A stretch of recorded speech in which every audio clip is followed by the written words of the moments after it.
नमस्कार दोस्तों, स्वागत है आपका डीप नॉलेज में। आप ही पूछ रहे हैं कि मेरी ज़िंदगी में मैजिक कब होगा, वो कमाल की चीज़ कब होगी। मैं मेहनत तो बहुत कर रहा हूँ लेकिन वो कर नहीं पा रहा हूँ, रिजल्ट नहीं आ रहा है। मैं अच्छी नौकरी करना चाहता हूँ, कोई अच्छा बिजनेस करना चाहता हूँ, मैं प्रमोशन चाहता हूँ, मैं अपनी फिल्म बनाना चाहता हूँ या कुछ ना कुछ करना चाहता हूँ, लेकिन वो मैजिक नहीं हो रहा है। तो आपका सवाल अगर ये है कि व्हेन द मैजिक हैपन्स, वो कब होता है मैजिक, तो आपके लिए एकदम बहुत दुख भरी बात है, क्योंकि जिस समय मैजिक होता है वो समय आप चाहते नहीं हैं। Stress focuses your attention in a way that good times can't. आपकी लाइफ में कमाल की चीज़ें तब होती हैं जब आप किसी चीज़ को फोकस करके करते हैं, बहुत ध्यान से करते हैं। तो आप ध्यान से कब कोई चीज़ कर सकते हैं? जब आप बहुत स्ट्रेसफुल होते हैं। अभी थोड़ा सुनिए, इतना जल्दी इसको ये मत कहिए कि मैं समझ गया। शब्दों को थोड़ा बारीकी से देखिए। एक बहुत बड़ी खोज है कि पूरे इतिहास में सबसे बड़ी बड़ी चीज़ें तब हुई हैं, सबसे बड़ी बड़ी खोजें तब हुई हैं जब चीज़ें खराब थी, ना कि जब लोग खुश थे और सब कुछ अच्छा अच्छा था। और उसके बाद टेरेबल इवेंट्स, बहुत बड़ी कोई दुर्घटना होती है उस समय या उस दुर्घटना के बाद, जब लोग थोड़ा सा डरे हुए होते हैं, लोग शॉक्ड होते हैं और लोग वरीड होते हैं, चिंता से भरे होते हैं। और ख़ास तौर से तब जब आप अगर कुछ करेंगे नहीं तो सब खत्म हो जाएगा। आप हीरो तब बनते हैं।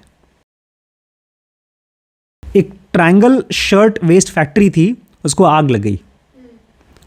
ये अमेरिका की न्यूयॉर्क सिटी का, जैसे हमारा लखीमपुर है ऐसे लखनऊ है, उसका सबसे बड़ा ट्रेजेडी था, खतरनाक एक्सीडेंट था। 25 मार्च 1911 में एक कपड़े की फैक्ट्री थी जिसमें सैकड़ों इमिग्रेंट औरतें काम करती थी, दूसरे देश से आई हुई औरतें काम करती थीं। और उसमें से बहुत बेचारी लड़कियां थी, छोटी छोटी बच्चियां थीं, बहुत कम थी जो 22 साल के ऊपर हो। कुछ ही मिनटों में पूरी की पूरी फैक्ट्री आग में जल गई और तुरंत वहाँ पर फायर फाइटर्स आ गए, आग को बुझाने वाले आ गए लोग। लेकिन उनकी सीढ़ियाँ ऊपर तक नहीं पहुँच पाईं, केवल 6ठे फ्लोर तक पहुँच पाईं। और बेचारे जो काम करते थे वो 10वें फ्लोर पे थे, वहाँ तक इनकी सीढ़ी पहुँच नहीं पा रही थी। हर कोई भाग रहा था, किसी तरह से बाहर निकले। ये एक जो आग में बच गई थी एक औरत, उससे पूछा गया तो बाद में बताया, जो बेचारे परेशान वर्कर थे वो सब खिड़की पे आकर खड़े हो गए ताकि थोड़ी बहुत उनको ऑक्सीजन मिल सके, सांस ले सकें। और इस चीज़ को देख करके ढेर सारी भीड़ नीचे रोड पर खड़ी हो गई। और उसके बाद जो उन्होंने देखा उसको कभी नहीं भुला पाया। एक ने कहा कि ऐसा लग रहा था जैसे कपड़ों का गुच्छा, जलता हुआ कपड़ों का गुच्छा ऊपर से फेंका जा रहा था और नीचे थट करके गिर रहा था। जो चीज़ें थट थट करके गिर रही थी उसको देखा तो पता चला लोग कूद रहे थे। 10वें फ्लोर से लोग अपने आप को बचाने के लिए ज़मीन पर गिर रहे थे। एक गिरा मर गया, दूसरा गिरा मर गया, तीसरा गिरा मर गया, चौथा गिरा मर गया।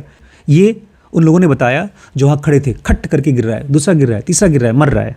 और वहाँ की दरवाजे और जो फायर एस्केप्स थे जो बने थे आग लगने पर, वहाँ से लोग भाग सकते हैं, उनको बंद कर दिया गया था क्योंकि लोग बिना बताए छुट्टी न लें, अनस्केड्यूल्ड ब्रेक्स न लें।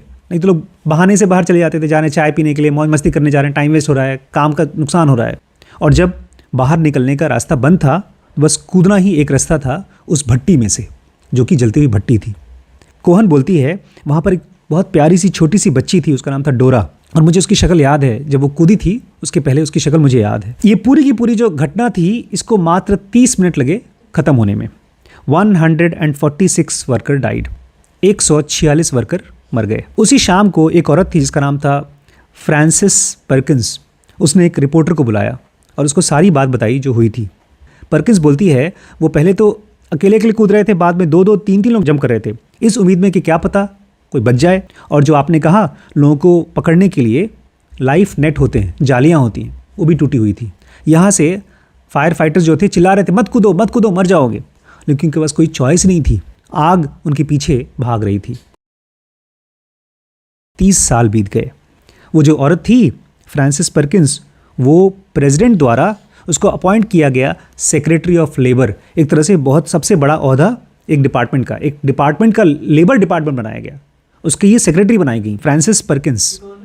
वो जो लेडी जिसने रिपोर्टर को बुला करके सारी बात बताई थी, वो परेशान हो गई इस चीज़ से कि आखिर इन मजदूरों को बचाने के लिए कोई कुछ कर नहीं रहा है, कोई लॉज नहीं है। ये पहली औरत मेंबर थी प्रेसिडेंट के कैबिनेट की। इस चीज़ को जो देखा था उसने, इस चीज़ से वो इतना ज़्यादा अपाल हो गई थी, भौचक्का हो गई थी।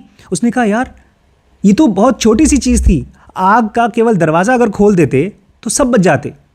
इस चीज़ के लिए उसने पूरी ज़िंदगी काम किया और उसके साथ साथ ढेर सारे लोगों ने अपनी ज़िंदगी इसी चीज़ पर डेडिकेट कर दी कि कैसे एक राइट बने वर्कर्स का, गरीब मजदूरों का एक अधिकार बनना चाहिए कि दरवाजे खुले हों। कोई भी मालिक किसी को अगर काम करा रहा है, ऐसा नहीं होना चाहिए कि दरवाज़ा बंद कर दे। इसीलिए आज भी अगर हमको सेंटर खोलना है और फर्स्ट फ्लोर पे खोलना है तो सारे बिल्डिंग्स में एक फायर फाइटिंग का हिसाब किताब होना चाहिए। परकिन बोलती है इतना आसान नहीं था। हम सब मिल करके बैंड बनाए, हमने उन लोगों को बचाने के लिए कुछ नहीं करे तो हम गलत कर रहे हैं। हमने कसम खाया कि इस तरह की डिजास्टर दोबारा नहीं होनी चाहिए। उन्होंने ये बोलना शुरू कर दिया कि ये वो घटना है जिसको कभी नहीं भूलना है और पूरी ज़िंदगी अगर इसके लिए लड़ना पड़े तो मैं लड़ूंगी ताकि ऐसी ट्रेजेडी नहीं होनी चाहिए। और ये जो ट्रायंगल फायर ट्रेजेडी थी, वो बिल्डिंग का नाम था ट्रायंगल, कंपनी का नाम।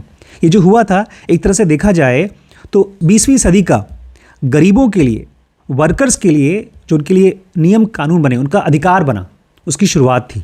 आज पीछे मुड़ के देखती हैं, पास्ट को मुड़ के देखती हैं, परकिंस तो बोलती हैं एक न्यू डील लिखा गया था। गवर्नमेंट ने, बड़े बड़े नेताओं ने न्यू डील लिखा था 1930s में और इसको खास तौर से वर्कर्स को दिमाग में रखा गया था। उसके पहले जो भी नियम कानून बनाए जाते थे किसको रखते थे? अमीरों को, बिजनेसमैन को। और ये चालू कब हुआ, किस चीज़ से चालू हुआ? 25 मार्च 1911 जिसमें आग लगी थी और लोग मरे थे। तो एक तरफ स्ट्रेस होता है, तकलीफ़ होती है, डिस्कम्फर्ट होता है, जब आप आराम से नहीं होते, आपको शॉक लगता है और आपको डिस्गस्ट आता है।